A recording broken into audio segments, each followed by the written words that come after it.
Checking the mic. Checking the mic. Mic sounds good.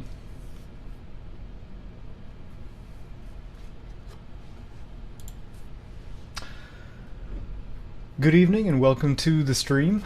Tonight I'm going to be continuing my reading of The Power of Stepping Away by Talia Haibara, who is my cousin.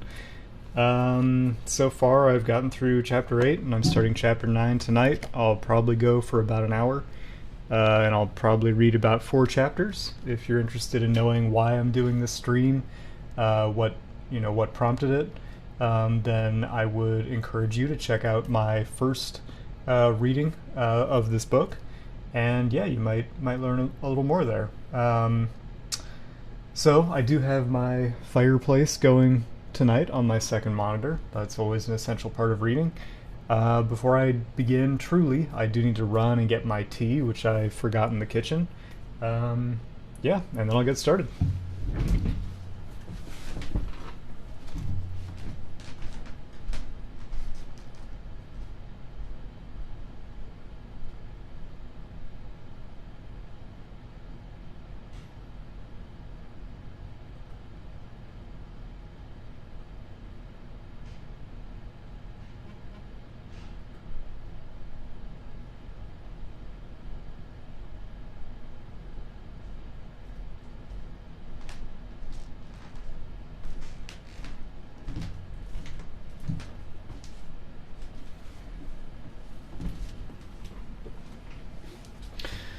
Tonight's tea selection is a huckleberry tea, which is very delicious. I'm not actually sure where it came from, but it's been in our cupboard for a while, and I like it.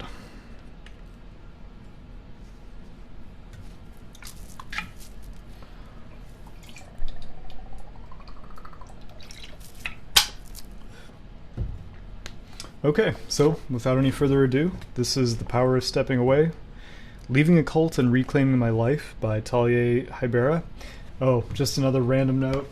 Last night I had this green phosphorus lamp on, and when I watched my stream back, I noticed that it was making some annoying noise, so I turned it off for tonight. So I'm going to see if that helps my voice come across a little better.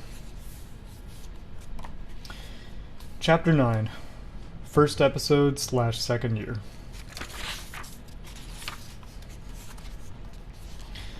I kept waking up at 6 a.m. and going out and meditating.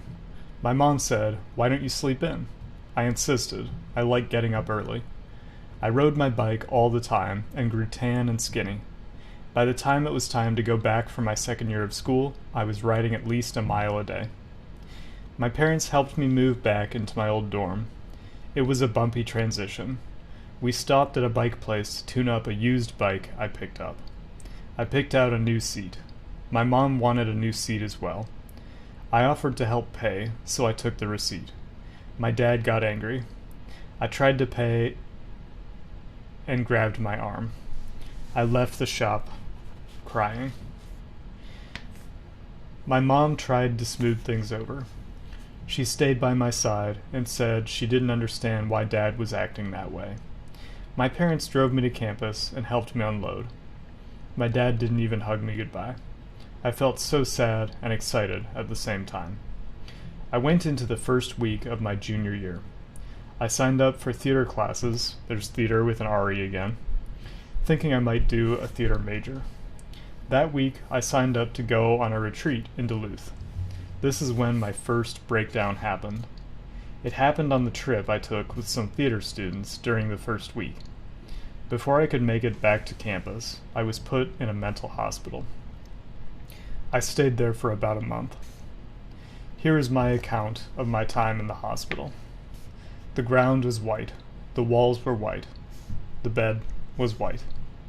When we returned to the hospital room, the nurse asked me to take my shirt off.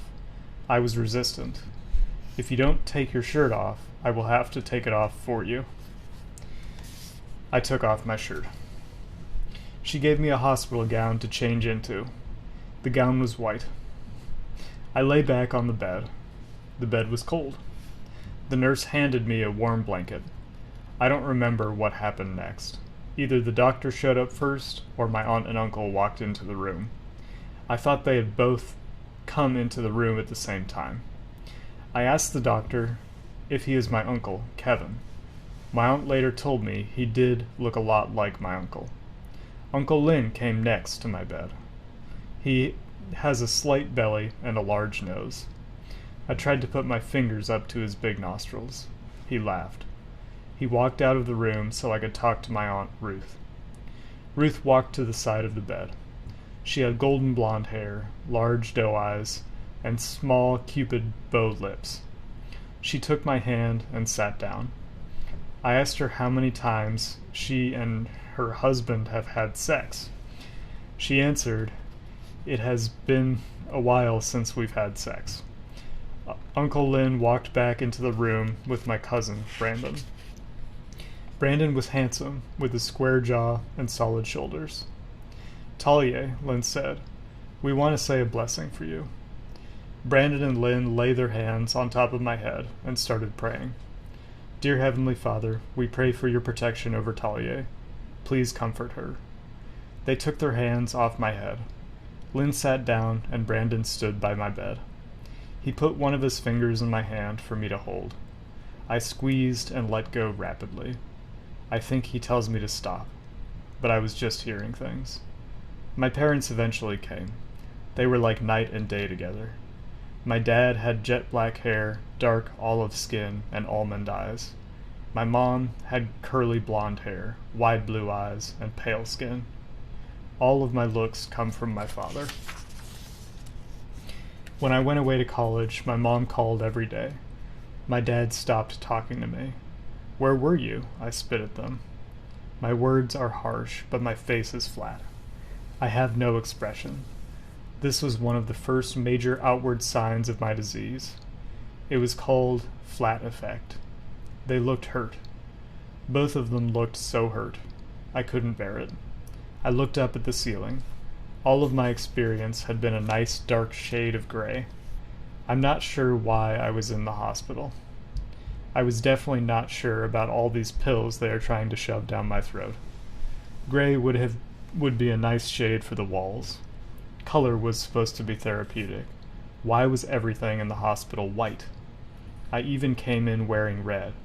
Now I was wearing a white gown. Maybe this was the place of ultimate purity. White was the color of purity, right? A nurse said I was on a 72-hour hold. My disease was in the mind. People started noticing something was wrong with me during the trip. On the car ride to Duluth, I asked if we could pull over at the rest stop and go swimming in the lake. They said no, we have to get to the hotel. Then, the first night, I started passing out, and they had to carry me into the room. I was paranoid some big human trafficking scheme was taking place at this hotel or something. The students I came with called the professor, and she walked me around the hotel trying to calm me down. I kept repeating, "Once you undo one button, all the other buttons come undone.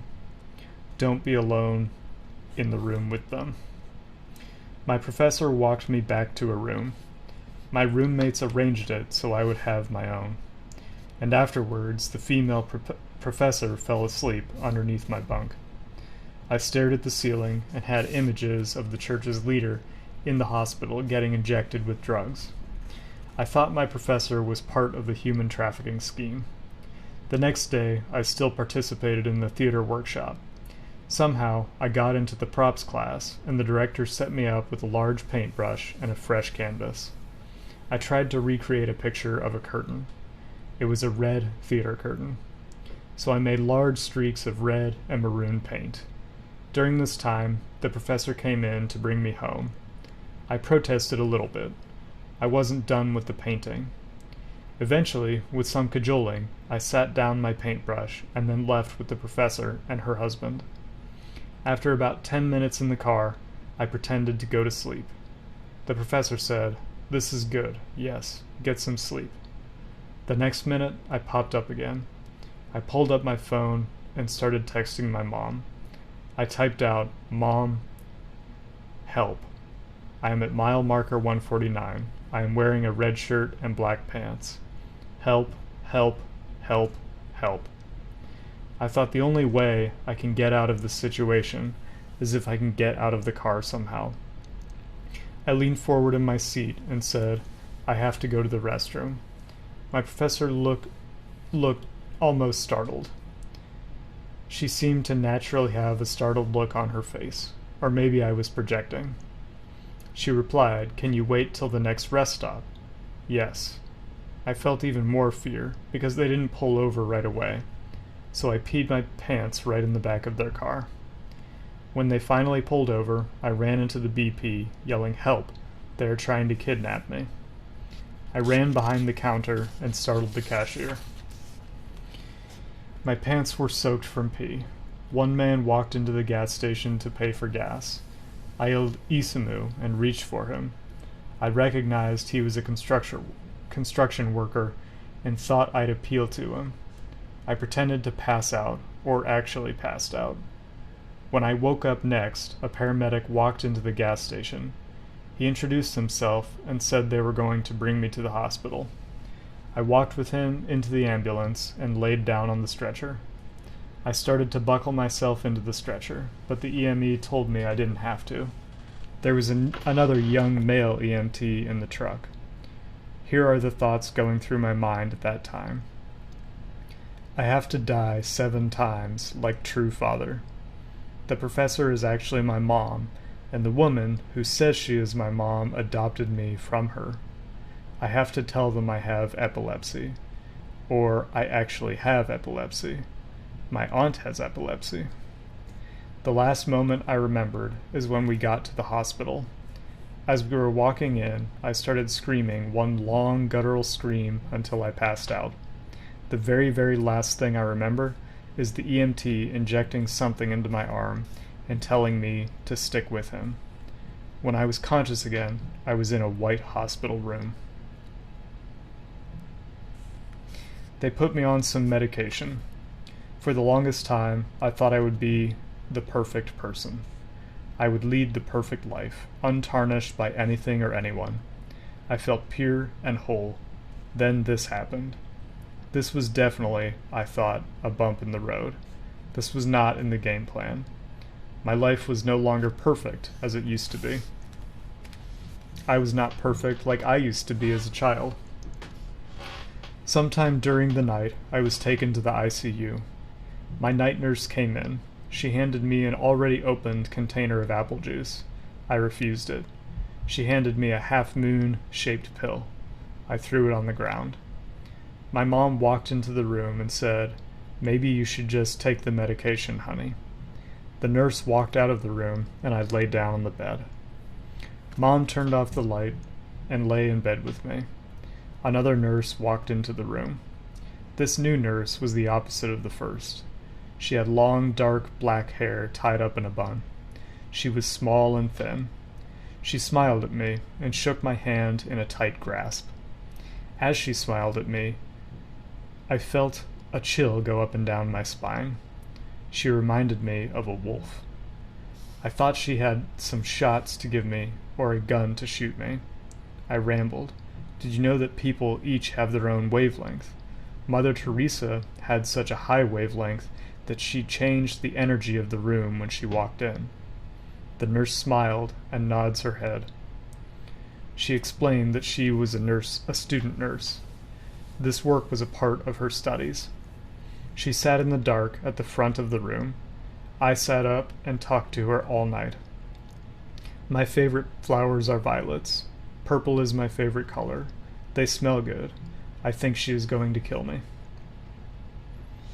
She crosses her legs, and holds her hands together on her lap. Oh, really? Interesting. Lilies are my favorite. Everything I say, she has a response. She is a quick talker. I stay watching her in the dark. We talked back and forth, till morning came. As the sun started turning the sky gray, the TV turned on, and it was telling me the way to get out of the hospital. The car commercial with all the prices told me how much I would have to pay to get out. The weatherman told me today was a nice enough day to go for a run and not get wet. I got on the floor and lay down. Aunt Ruth walked in. "Maybe you should get up, honey. It is dirty down there," says Aunt Ruth. "Yeah, there are a lot of germs down there," agrees the nurse. The doctor came in. I got off the floor and started doing my yoga and repeating, "Breathe, breathe." He seemed to like this. He took one look at his clipboard, said he was the doctor, and walked out of the room. My nurse stayed behind. I asked, "Are you Swedish?" She smiled and said, "No, I might have some German in me." Then I started exclaiming, "We need to get a boat. We need to get a boat and go to Germany. Someone get us a boat."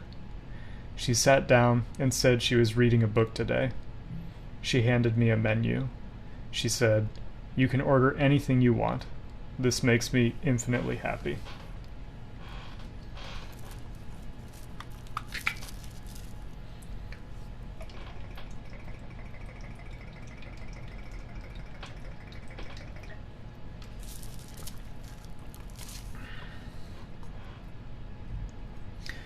I ordered an omelet and 10 pieces of bacon. A nurse came in the room and hooked my chest up to the monitor. As I slept, an IV was put in my arm. Aunt Ruth was wearing a tweed jacket. I gave her a hug and let her know how odd I thought her jacket was. She handed me a book with pictures in it. There were pictures of me in Grandpa's garden and of my cousins smiling in her backyard. The last picture was of a hamster. I said to Ruth, "You know why I like hamsters? Because they smell like dirt." I got on the floor and lay there. All I could smell was rubbing alcohol and cleaning solution. Sometimes, in the middle of the day, a doctor came into my room. He asked me, "How is your heart?" I got on my knees in my bed and started crying. I said, "I have a good heart. Will you bring me back to school? I have class." He walked out of the room. My dad walked in the room. He kneeled on the floor next to my bed. He had shadows under his eyes and the shadowy stubble of a dark beard on his face. He said, "I am so sorry, Talia." I sat up and jabbed him in the stomach with my foot. I said, "I will forgive you, but I will never forget." I'm not sure where those words come from. All I know is I am angry at my dad. I am angry at him for leaving me at college. I am angry at him for not hugging me goodbye. Mom came into my room. She handed me a rock and said, "This is a worry stone." I take the stone with me into the bathroom. I look in the mirror. I didn't recognize myself. My eyes looked wild and my hair was unkempt. I took the rock and rubbed it over my face. My eyes failed to focus on my face in the mirror. There was a knock, knock, knock on the bathroom door. "Are you okay, Talia?" a nurse called. I panicked and said yes in a high voice. I came back into my room. "We have to run some tests," the nurse said. I had the delusion that the window is a screen and it stops me from seeing the passing of time. I kept trying to get out of the hospital. I went down the hall to the surgical unit next door and found an exit.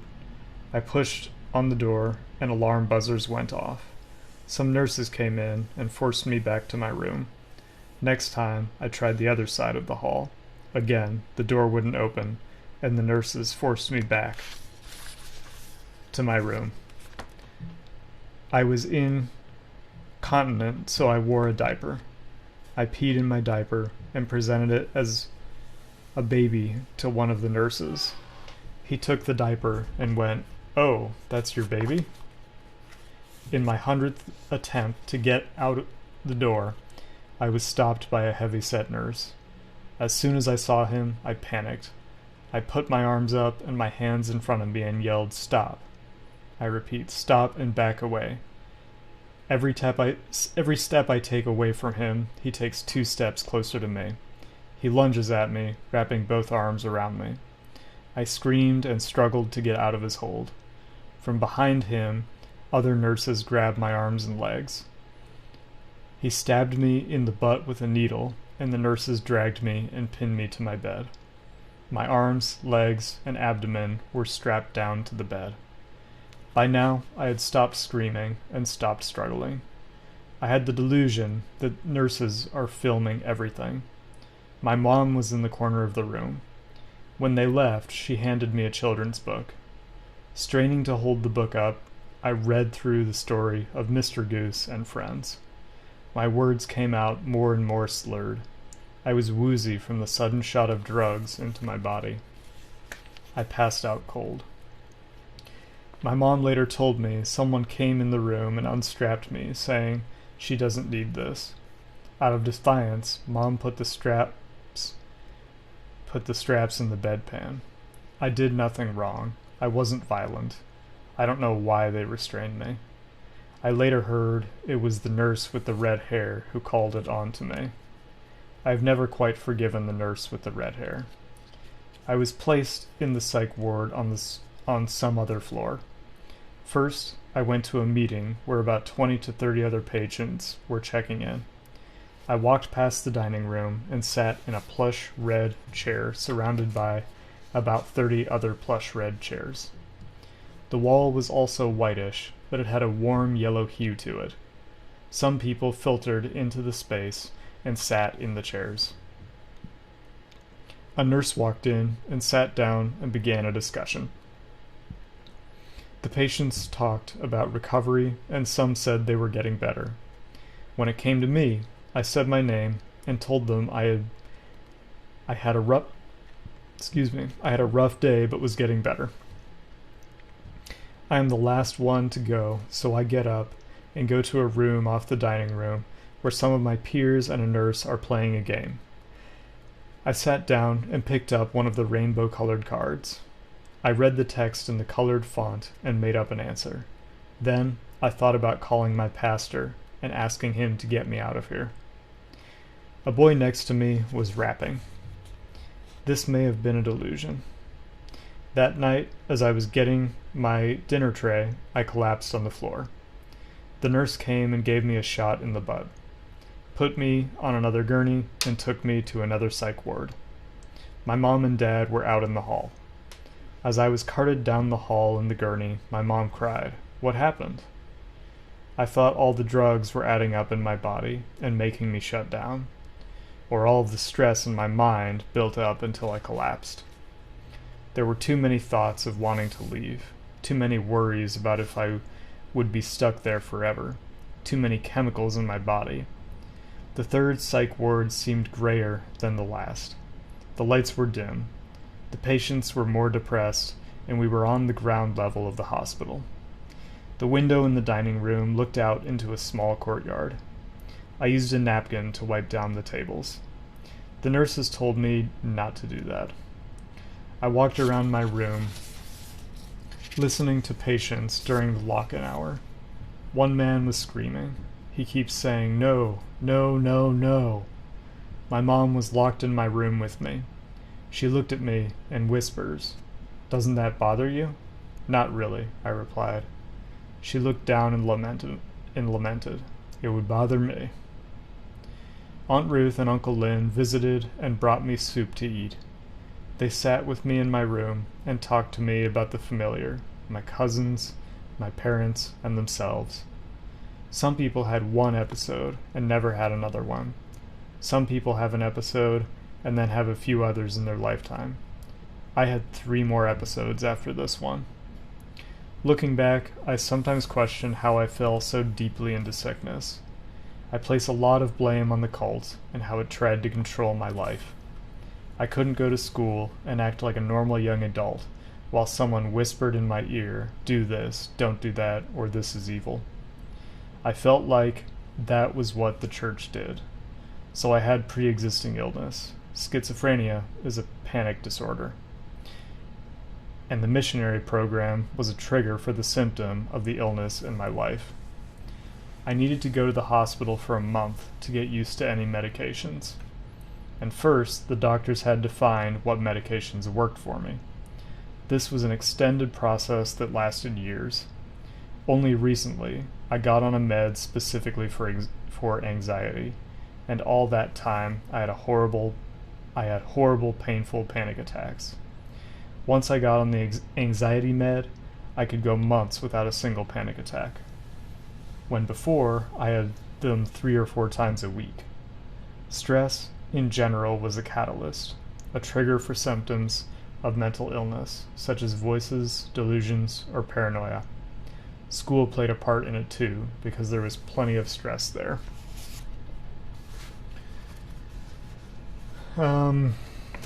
Just going to take a brief breather here. So there's probably less than 10 people know that I have actually also been to a mental hospital. I have been it's kind of another story. I don't want to get into it too much, but I guess just in reading that, I can definitely corroborate the fact that walking around the halls and just sitting in your room at night, you are going to be hearing things that are quite disturbing, and the people you meet are going to be pretty shockingly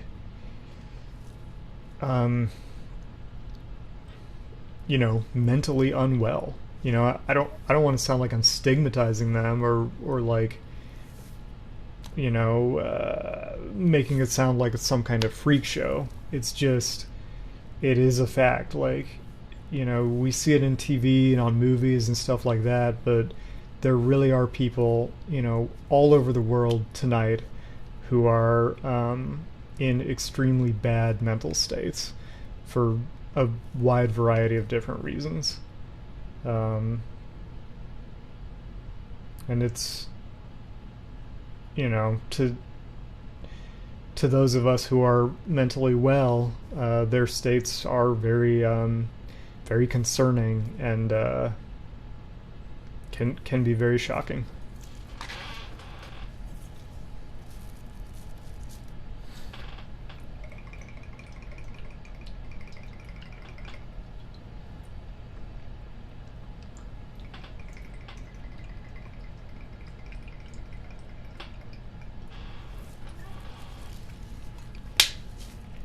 This whole ordeal just sounds really terrifying to me.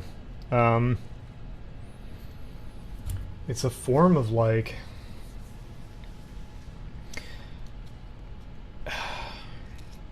just the like disassociation with your world around you and the loss of like getting out of touch with reality.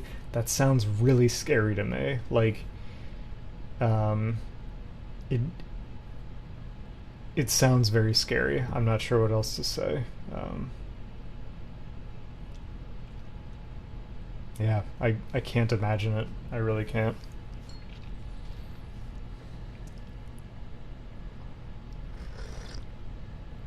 And I know schizophrenia in particular is so insidious because sufferers don't realize what's happening to them.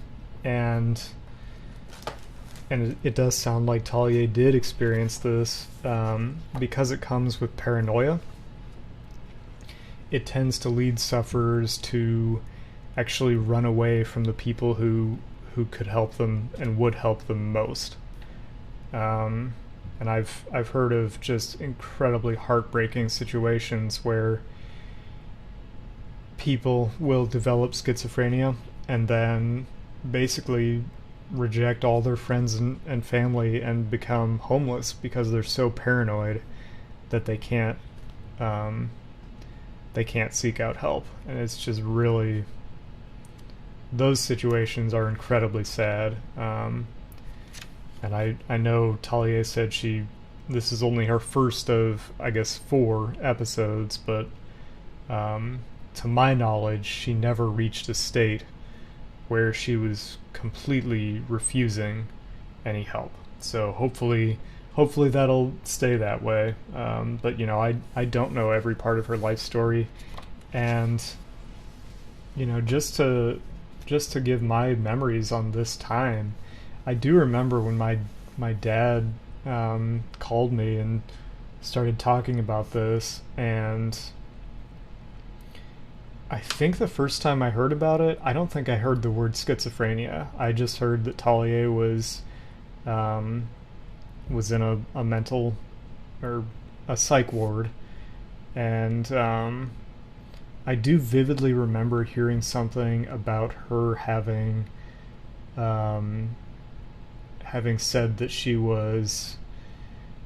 I don't know if it was rape, but I do remember something about Talia having said she was at least assaulted, um, and in my memory, it was that um, which had kind of triggered all of this. So I think I actually had it a little bit wrong. Um, so.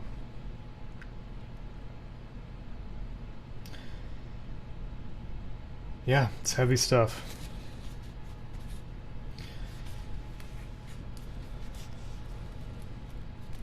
When I got out of the hospital the first time, I started seeing a therapist.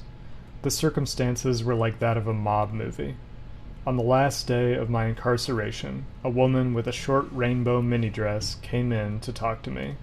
She said, "Call Peter Brower. He is your case manager. If you don't call him, he'll call you." I thought, well, okay, I guess I better call him. Peter Brower sent me to Lakes Mental Health Center. There, I met my counselor, Nancy Tricky.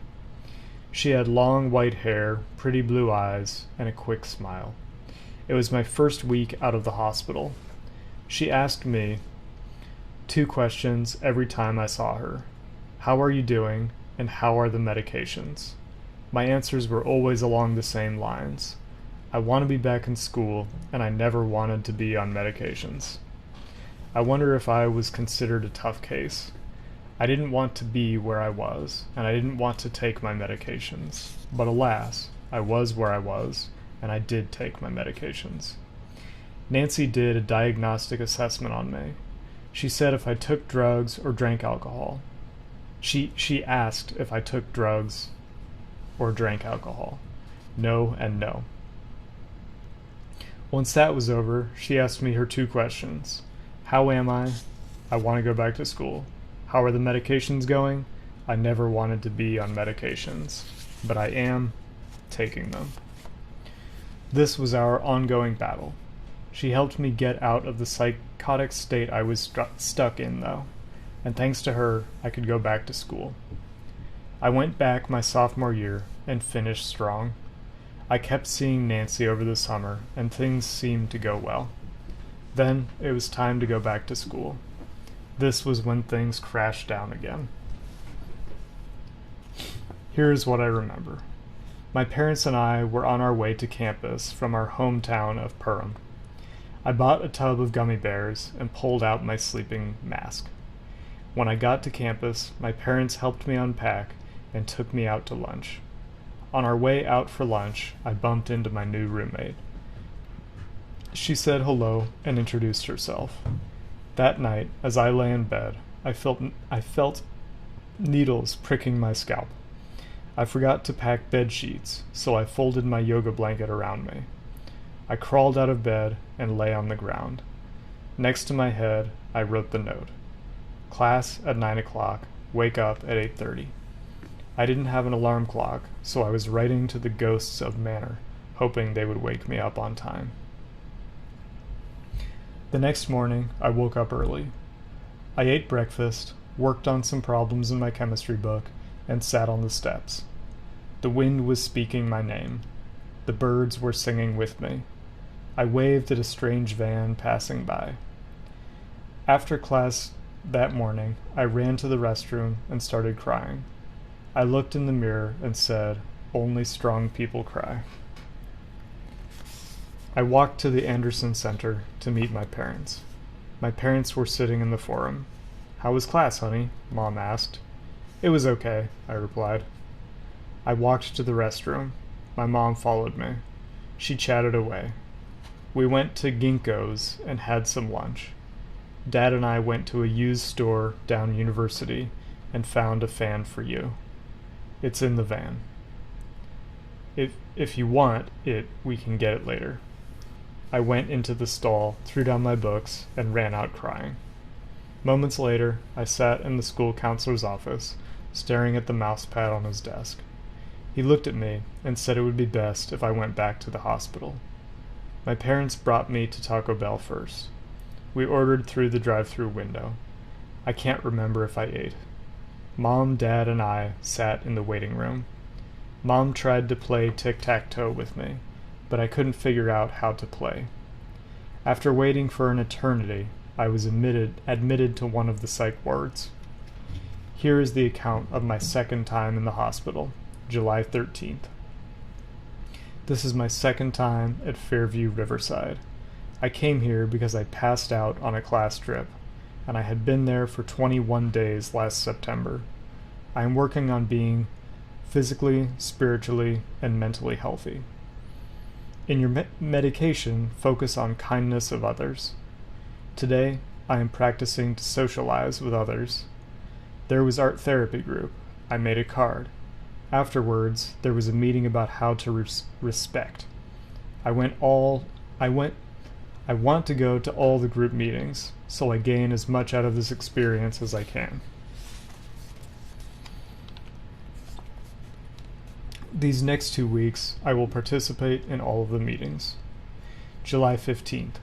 Today, I woke up and went outside to see beautiful trees. This is my third day here.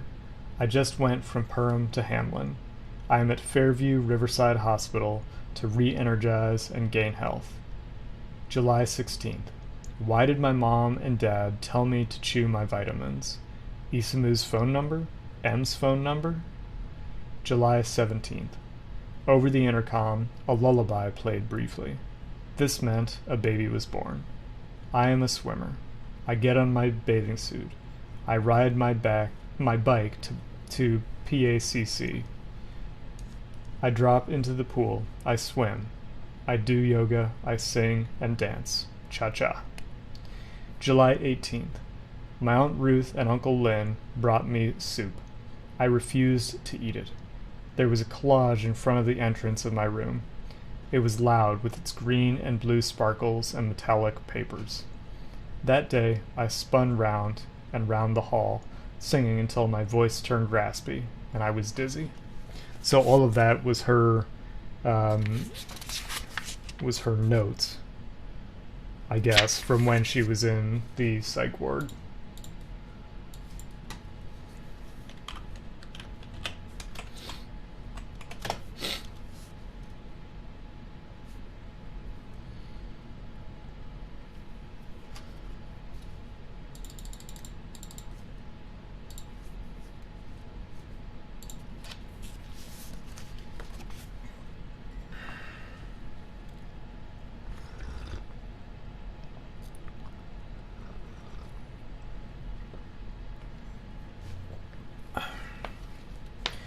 I complained to my friend M. Okay, so this is the account has ended, and this is going back into Talia's own prose. I complained to my friend M. They are not letting me go for a walk. I had met M on the first day. She said crows are bad luck. After she returned from the walk, she handed me a bag of gummy worms. She watched me throw the bag in the trash. Later I said I was sorry. I was just angry. She said she knew, and she was sorry too. She said she had done everything to find help. She had driven with her eyes closed, broken ribs, and stolen makeup. Eventually, my mom visited. I smelled the outside air on her. I swallowed a burning hot cup of coffee. I wrapped my feet around the legs of the chair and held the sides of the seat till my knuckles turned white. On my fourth day in the hospital, I went up to the nurse's station to ask if I could have a guitar. The nurse was wiping down the phone. I got a strong whiff of rubbing alcohol. "Whoa," I said, and when the smell hit me, and leaned back. The nurse said he would try and find me one. After some waiting, he found me in the waiting room and handed me a guitar. I wound the strings, trying to get the right key. As I was winding a string, it snapped. Disappointed, I brought the guitar back to the nurse's station. They gave me a piano instead. I played the song, If I Ain't Got You. One of the patients, a young boy, joined me and asked to play the piano. I listened and told him he was doing a good job. After my visitors left, I had dinner. I sat eating my meatloaf and corn as usual. Later that night, I called Natalie, Aunt Ruth, and Uncle Lynn's daughter, and told her I wanted her to visit. She said she would visit soon. I hung up and walked to the nurse's station and asked to take a bath. As I lay naked in the tub, I floated up and down with each breath. All the visiting had tired me out. Not tired enough to go to sleep in the bathtub, though. I drained the tub, put on my scrubs, and walked down the hall to my room. I took out my big book and counted all the people in the pictures. People on beaches, people in parking lots, people in a rice field. My every day at the hospital was just filled with thoughts of how to get back to school to see my friends,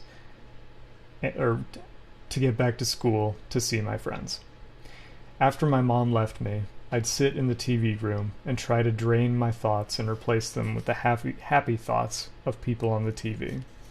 It never worked to comfort the constant anxiety I felt swirling in my chest. Following breakfast the next day, I walked down the hall looking at the pictures on the wall.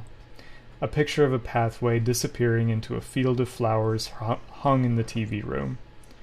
I stood in front of the picture and grabbed my chest. Then I dropped down to my knees. I quickly stood up and looked around. There were a couple of patients watching TV. I walked over to the window and looked out to the tree line below. The nurse walked up to me and handed me my morning pills. In a little white cup sat a big yellow pill and a little red pill. I swallowed the little red pill and chewed on the big yellow one. It tasted like fish. The nurse made a face and said, "I don't know how you do that." I shrugged my shoulders and kept chewing like a nutcracker, my jaw moving up and down. One night, a few of the patients and I gathered around a computer watching Demi Lovato or Selena Gomez sing a popular song. Are they the same person? How do I tell them apart? No, I remember it was Selena, because I started to sing her song, "If You Want It, Come and Get It," during a check-in meeting. And 2013 is when she came out with the song, and 2013 was my second time in the hospital. I asked one of the patients what he wanted to listen to. He looked attractive, with dark brown facial hair. He said, "I don't care." I repeated back at him, "You don't care?" I turned away and looked back at the singer. My mom asked to see the Scrabble dictionary she had brought me the visit before. When I leaned down to get it from the cabinet, every bone in my body cracked from my ankles up to my spine. I heard the chatter of the room die down. The TV blared on in the waiting room next door. I imagined my mom told me in an embarrassed way not to worry about the book because a couple were sitting in the way of the cabinet. My mom sat a little past visiting hours, then gave me a hug and left. The patients and I watched a movie and ate snacks together. At the end of the day, we stood in line to take our medications. N turned to me and said, "I heard you punched R." I vaguely remembered doing so, but I nodded and said, "Yeah." "Good," she said. I got a strong whiff of rubbing alcohol. In the middle of the night, I came back to the nurse's station. The nurse took me by the hand and led me back to my room. As we walked, I said, "Did you know I am married to Grady?" She said, "No, I didn't know that." She asked me if I needed more medications. She gave me a pill and sent me back to bed. I thought there were cameras in the vents next to my bed.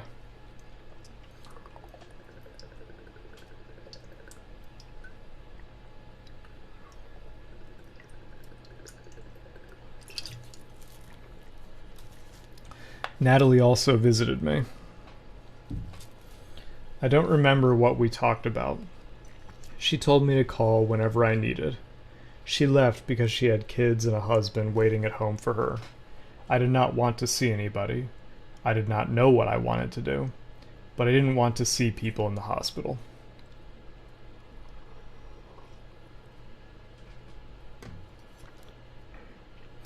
Every night I stopped by the nurse's station to take my pills. I didn't even know how to take pills. At first, I let the pill dissolve on my tongue. It was like sucking on a roll of toilet paper. My breath smelled like paint. I actually had no idea how to take pills until, I think, the first...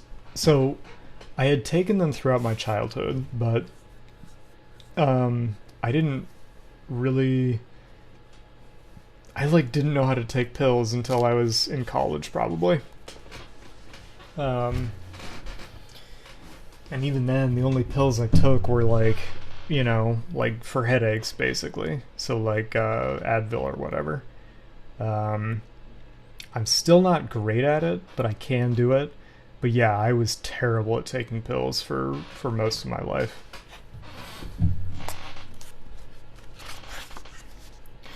At the beginning of the second week at the hospital, my mom brought me a pile of bean cake-filled, fish-shaped dough and green tea. Bean cake-filled, fish-shaped dough and green tea. Huh.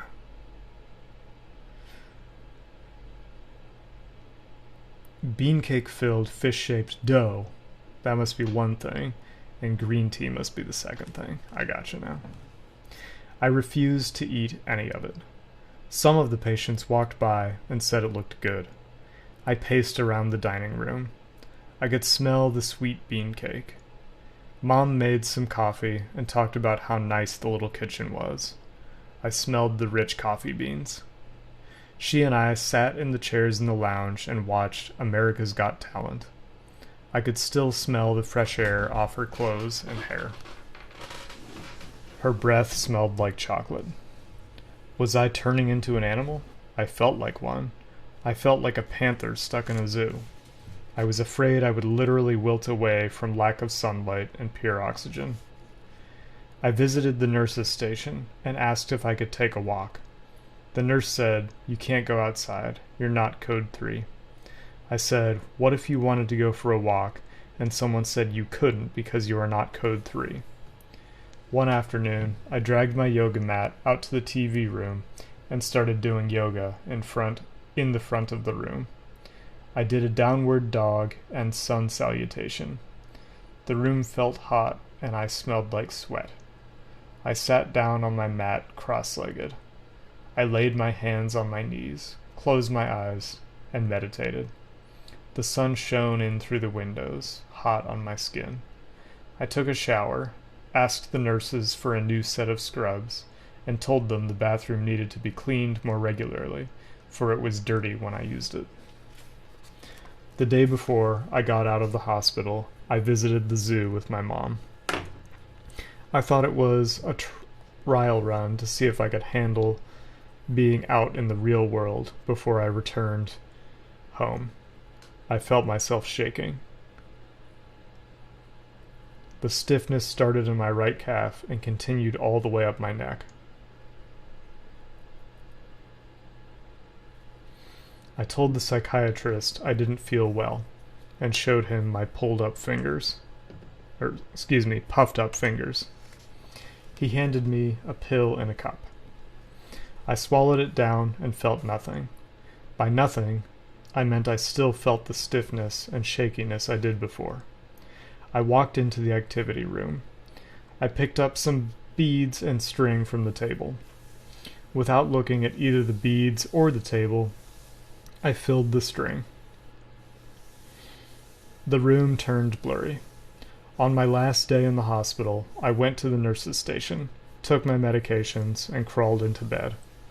The room was dark except for the lights coming through the door and through the vents next to my bed. I thought people and cameras behind the vents watched my every move. I was nervous about leaving the hospital. I knew I was going home and not going back to school. Did I know then how lonely I would feel at home? Was I worried I was going to get worse? I think part of me felt I was headed in the wrong direction everywhere I turned. That night, I visited the nurse's station and said I couldn't sleep. The nurse led me back to my room. She took down her hair and said, "I know this is a new place, and it's weird, but you are just going to have to try and relax." When she left, I lay in my bed. I tasted the bitter medications in my mouth and throat. My bed felt hard. I kicked out my legs and pulled at the sheets. I shifted in my bed, trying to find a comfortable position. After a while of struggle, I threw off the covers and opened the books my mom gave me. Then I wrote in my journal. Then I stumbled down the hall to visit the nurse. It wasn't the former one. This one looked like a fake, with his long slicked back black hair. He told me to go to bed and we could talk in the morning. I returned to bed and thought about the people behind the vents. Symptom of psychosis. Thinking this nurse is a fake. Thinking there are people in my vents.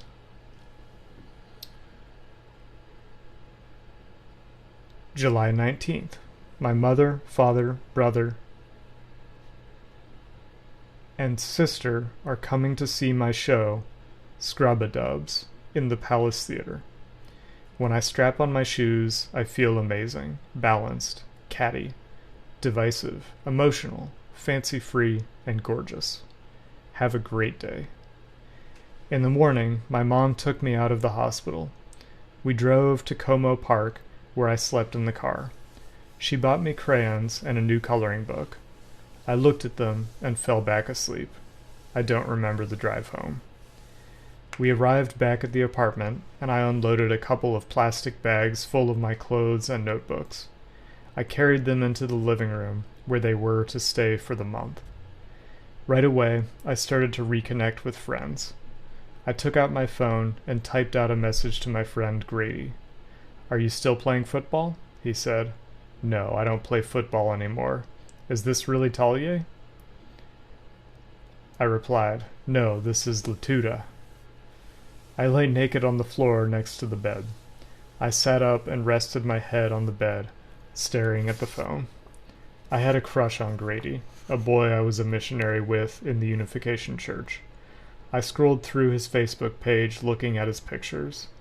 I uploaded a picture of us graduating the missionary program. I fell asleep with the phone in my hands.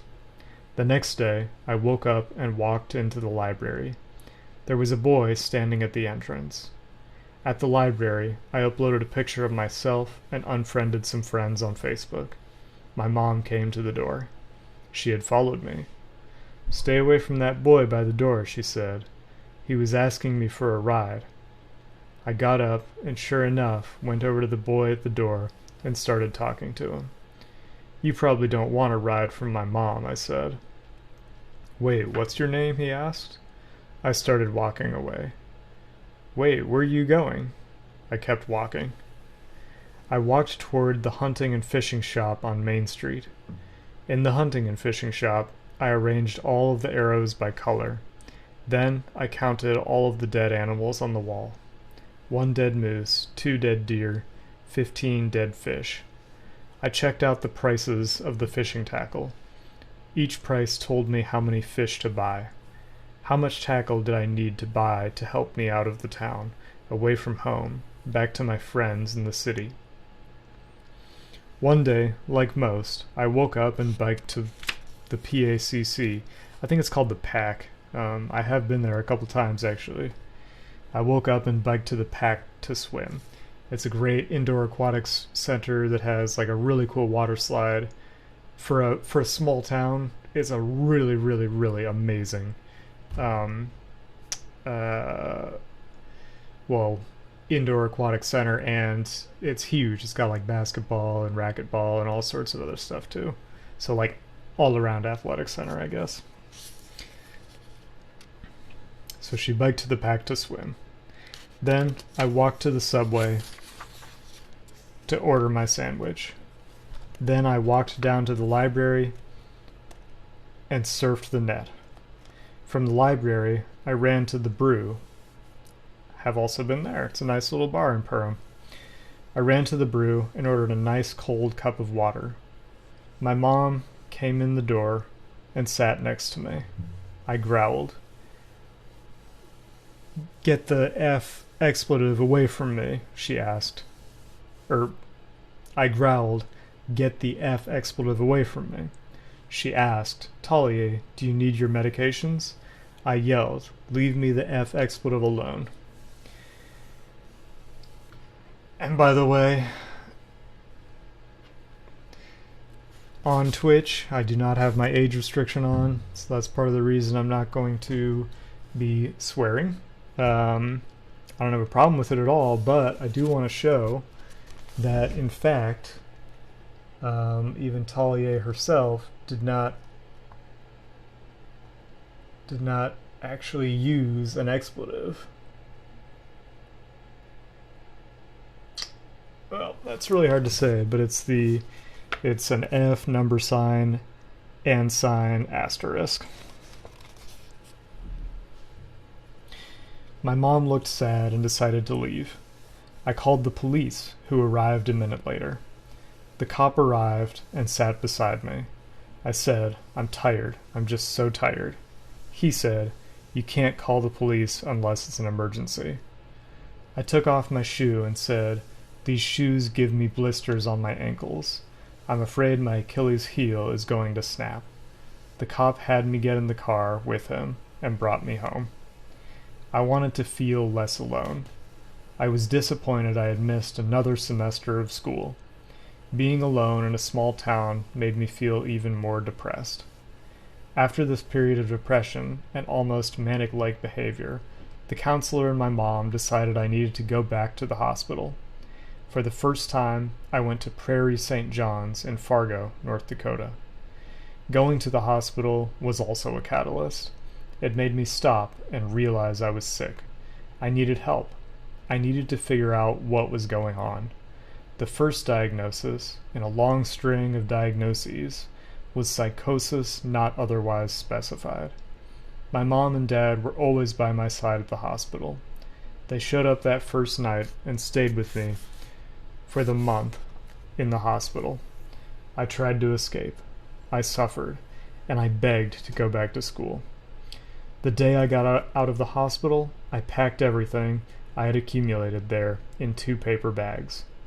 I put one of the bags in my arms and used my legs to push the other one out the door. My mom picked it up and helped me. It was just my mom and I. Outside, everything looked golden. It was the middle of fall. The leaves and ground were literally golden with yellow and orange leaves. There seemed to be a glow emanating from everywhere. I got in the van and fell asleep. By this point, the doctors felt I was better to go home. For 3 months, I stayed home. Finally, it was time to go back to school. Mom and Dad helped me pack my bags. We loaded the van up and made the journey back to campus. I missed fall semester, and it was now spring. I moved into my room with my new roommate.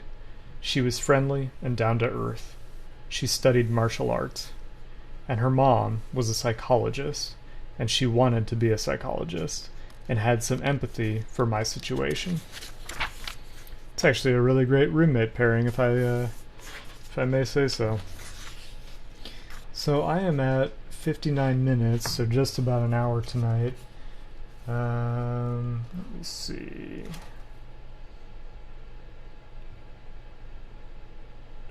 So I've done 26 pages. I can do a few more. It's only 9:40. So this next chapter looks, pretty short. So I'll do that chapter and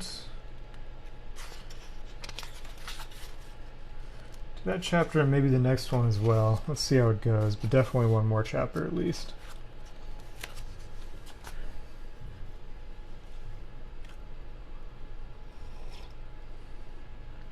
That was by far the longest chapter yet. But a very important one. Tons of stuff just happened right there.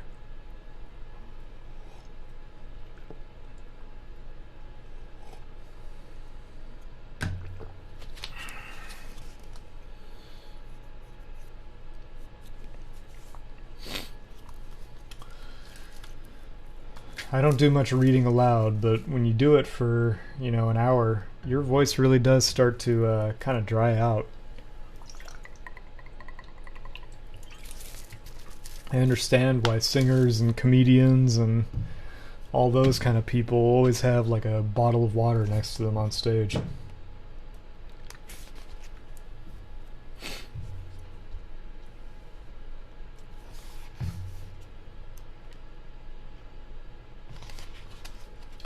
Chapter 10, Stable Again. Over my junior year of school and summer, I stayed stable, and by the time fall came around again, I was ready to go back to school. In my memory, my 5th and 6th semester of college were my favorites. I made more friends, learned a balance between work and rest, and studied abroad for the first time.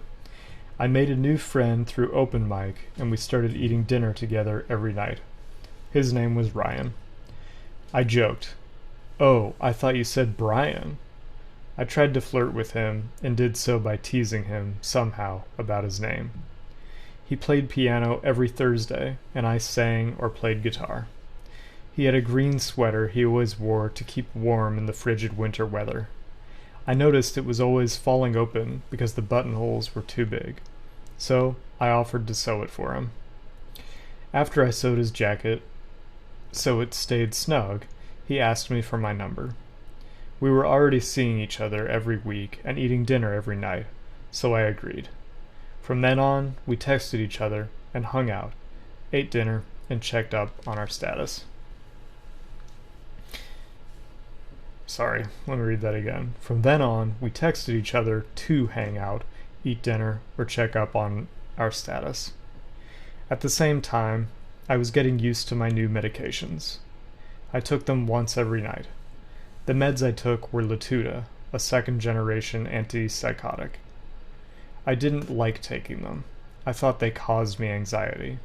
I learned later it was my panic disorder causing me anxiety, not the medications. It would be years until I got my anxiety under control. This realization of my panic disorder causing me anxiety and the medications actually helped all revolved around a growing trust in my doctors and counselors. Trust is everything. This is why I always advocate for therapy to go hand in hand with prescription of medications. During one dinner, I asked Ryan, "What do you think the purpose of life is?" I had a hidden agenda in asking him this question. I tried to witness to him. After being a missionary, I had it deeply ingrained in my mind that I needed to save people, that I had to tell everything about the church, that I had to be perfect, and so on. So he responded, "Procreation." I was a little disgusted. I replied, "So you just think we're meant to have babies?" He responded, "Well, what else?" Maybe that was our first disagreement. He handled it well enough, kept the conversation going, and then he got a plate full of cookies and devoured them. I'm going to have to defend Ryan right there, because technically, if you think about biology, everything about pretty much any organism on Earth is geared toward procreation and, allowing offspring to survive. That is so deeply ingrained in us. Every bit of our psychology and, whatever genetic components of our brain, are passed on, are all geared toward propagating the species, and they have to be. So I'll defend Ryan there. However, that's a pretty stark one-word answer to the purpose of life. It's a little more nuanced than that, I would say.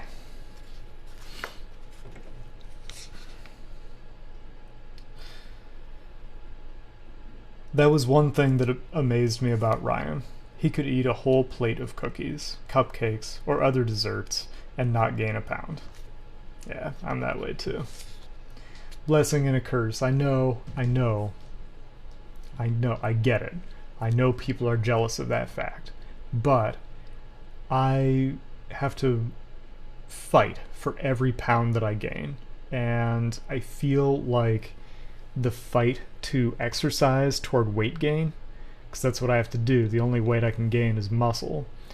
I feel like that's a harder fight than just dieting down from something. So sometimes I don't know that it's that much of a blessing, but I get it. I understand where people come from when they say they're jealous of that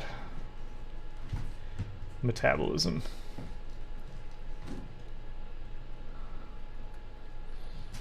Sorry, the cats are going crazy. You gotta watch this. This is like WWF Cat Edition.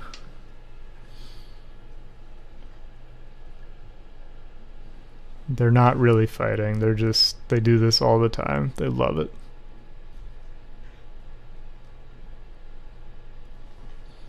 They never really hurt each other. They don't really bite hard when they bite.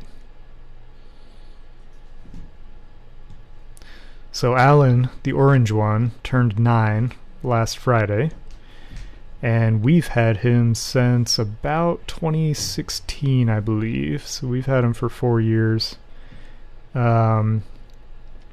was really our first pet, our first big pet, and he was very lonely until I think we got our second cat in 2018, and this is Pan, and we got him this year in 2020. But our second cat would never play with Alan. So I actually think that Alan is very glad to have Pan to be his playmate. So I'm always glad when I see them do that, because I think Alan definitely needs the exercise and Pan needs to blow off his energy. But enough about my cats.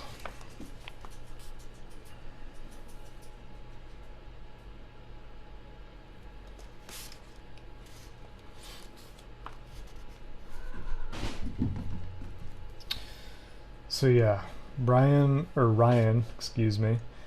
Ryan can eat a whole plate of cookies, cupcakes, or other desserts and not gain a pound. I'm mostly stuck to salads and healthy choices. Oh man. I guess you probably can't hear that. They are really going crazy. After dinner, we went down to the Starbucks to continue our conversation. I don't remember what we talked about exactly, but all of a sudden it was 9 o'clock, and I felt like it had only been a few minutes. That's how time was with Ryan. I was always sad to leave and hoped the night could last a little longer, that our conversation could go a little further. I left and went back to my room. Once there, I changed into PJs, did bathroom stuff, and took my meds. Soon after, I went to sleep. Before I slept, an uncomfortable heat came over my body. My palms sweat, and even the weight of the blankets felt unbearable. I alternatively kicked and pulled the sheets over my head. Eventually, thankfully, I drifted off to deep sleep. So that's the end of chapter 10.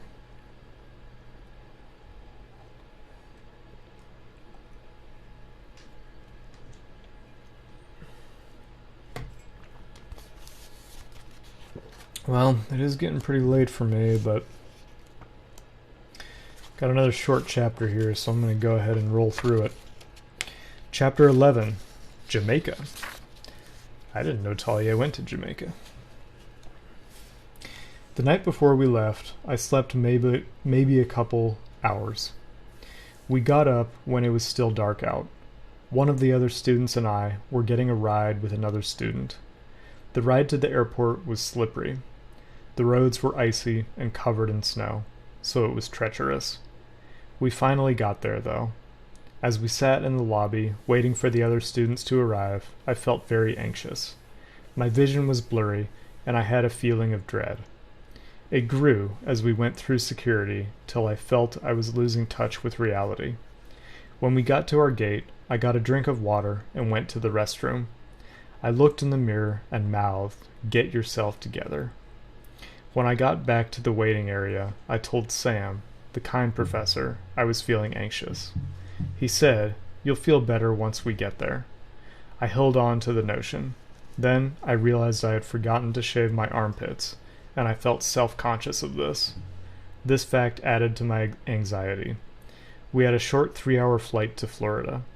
I felt dizzy and claustrophobic on the plane. I thought about jumping out. When we got to Florida, we had about another 5-hour flight to Jamaica. The whole 5 hours, I talked to my seatmate, also having a panic attack, so I definitely was not alone. When we got off the plane, I started smiling, laughing, and joking again. The anxiety lifted, as it always does. The professor had prepped us about how security was pretty tight. The only mishap, though, was that Nur, the assistant professor, had left his computer on the plane. Once we retrieved it, we went through customs with little problem. The humid air and greenery surrounding us made me feel giddy. It was a much, much needed break from the cold Minnesota winter. We were greeted by Des, the professor hosting us from the college. He loaded us into a minibus. We listened to the Jamaican dialect being spoken over the radio. Des was super friendly and had a great white smile. I felt relaxed for the first time since 3 in the morning. The billboards advertised cell service. The ocean looked beautiful. I took a selfie where I almost looked drunk. After a couple hours, we arrived at the college. I was greeted by another professor at the curb as we unloaded our luggage. She was an art professor. I immediately liked all the professors and assistants on this trip. The first assignment I got during this trip was to read a book about population rise, economics, and the environment in Jamaica. That sounds pretty heady. This class focused on philosophy. We talked a lot about economics and the environment. Yeah, it's not a very good prognosis, right? An exponentially increasing population and a finite environment. It's not a very good prognosis. We got to really do something. We got to get things to an absolutely sustainable level in our lifetime, period. That is my soapbox right there. That is, if you want to talk about politics with me, just know number one priority is going to be the environment. That includes climate change, everything, food production, land use, land management, especially ocean management. That is my priority for pretty much any political discussion. But anyway, I digress.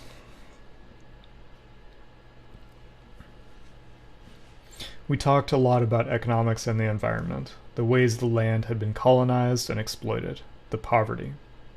My first presentation was pretty much spewing out facts I had read in the book's chapter.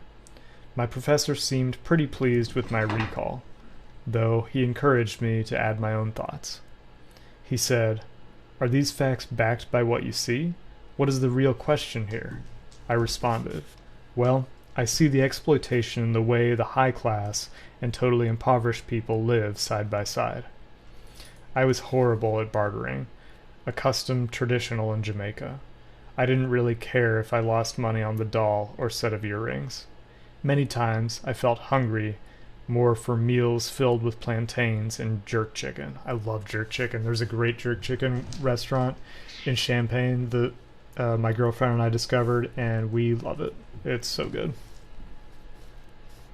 The intellectual conversations we were constantly sharing made me physically hungry. Gotta have brain food. There were about 12 students total on the trip. I longed to be accepted by the other students. Our differences in beliefs and cliques separated us, though. For example, I disdained many of the others for drinking alcohol in the dorms. I imagined they probably thought I was too uptight for not partying with them. There were big, juicy grapefruits. My med indications warned against eating grapefruit. That's a real thing. I ate it anyway. It was the tastiest fruit I had tasted. I missed Ryan and knew he would not accept me no matter how uptight I acted, or knew he would get me to loosen up my nerves if I let him in. I could not wait to get back to campus in the US of A and see him again. He made me feel like myself, like a whole, real person. Looking back, this feeling came not from one person. It came from within. My moments of feeling like a real, whole person started with Ryan, and the way he made me laugh and talk about anything for hours. Somehow, he cracked my code. And that's chapter 11. I am at an hour and 15 minutes. But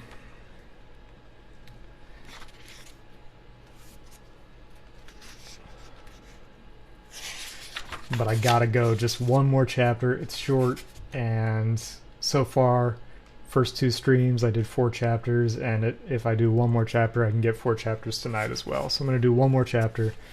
It's short. Chapter 12, Graduation. I got through my junior year and then had another breakdown. There were several commonalities between my breakdowns and panic attacks.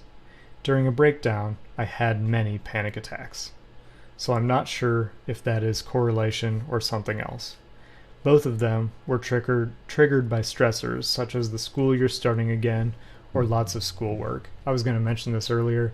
My time in a psychiatric ward was during the second semester of my senior year of college, and the stress not only of my coursework but of the fact that I was about to enter the professional world, as well as my personal relationships at that time, was off the charts. It was the most stressful time of my life.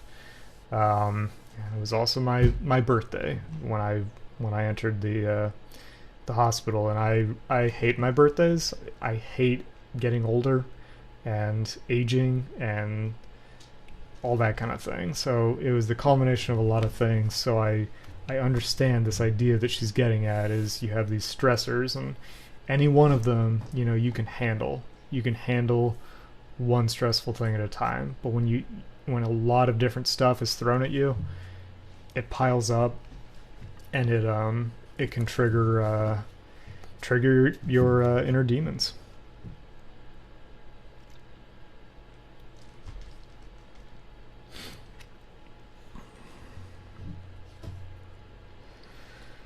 However, breakdowns are more lengthy and severe.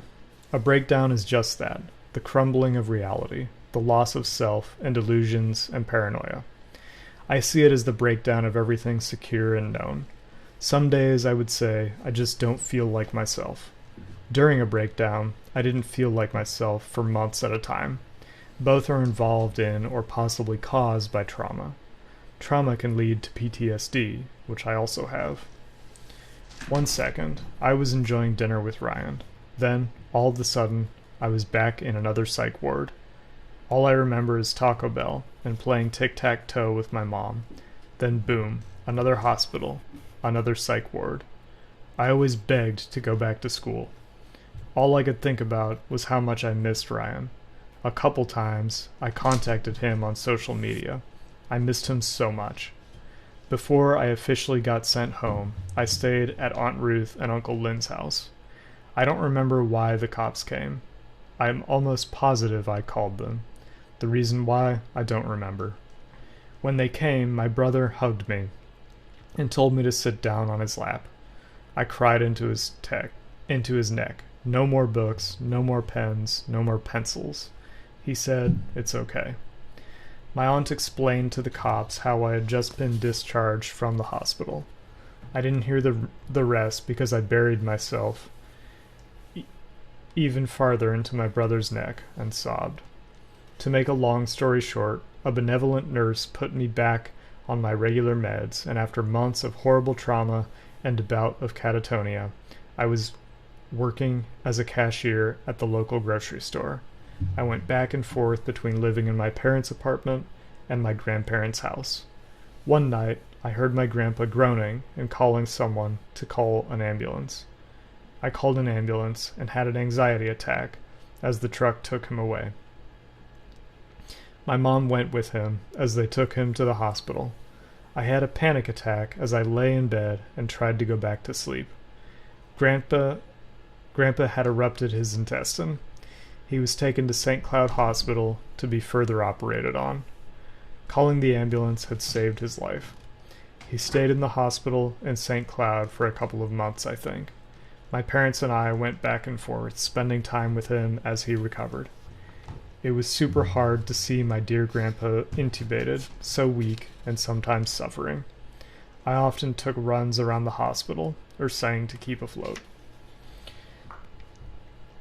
I think the shock of almost losing my grandpa brought me back to reality a little bit. I regained my drive to go to college and applied for the next semester. It was really hard being mentally ill and trying to get through my bachelor's degree. It took years, but my counselor eventually diagnosed me with schizophrenia, a panic disorder, and PTSD. My mental health constantly got in the way of my finishing my degree. Every time I would end up in the hospital, though, I would beg the doctors to let me go back to school, and my perseverance paid off. I went back after all 3 breakdowns and finished my studies. The day I graduated was such a happy, celebratory day. I had a nice party with friends and family. I sang karaoke and smiled for pictures. It was such a victory to get a degree after all the trials and tribulations. That is definitely quite a day. Of course, I had an easier time than Talia did. So I'm at chapter 13, page 108 of 180.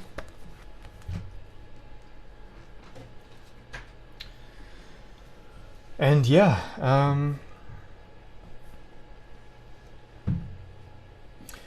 once again, not a whole lot that I need to say, but I would like to just, hearing her talk about Grandpa, who's, that's our grandpa in common,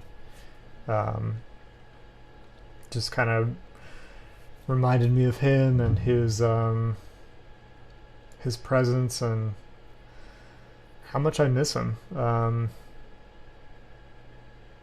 I never saw him when he was in the hospital during those times. I know my dad flew up to see him. The last time I saw him was well after this. He made it through that visit to the hospital. Although many of us, we had been told that this was probably the end for him, but he did live more than a couple years past that hospitalization. I shouldn't talk about it because I'll probably cry, but my last memory of him is just such a warm one.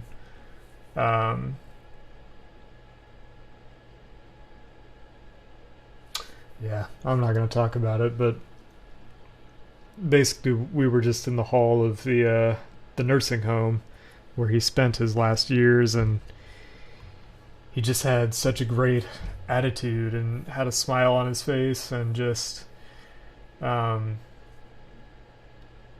was so at peace, and that's so, I literally just said, like, I'm very stressed about aging and getting older and eventually dying. Like, that bothers me a lot. And he was so the opposite of that somehow it kind of gives me some sense of comfort or hope that I could someday, become that kind of person. So, yeah, he was a great guy. you could write a book about him. That would be... I would love to read a book about him and share with the world how awesome my grandpa was. But that is a task for another day, I think. So that is going to be it for tonight. As always, if you watched, I hope you enjoyed, and whether or not you enjoyed, I hope you have a wonderful evening.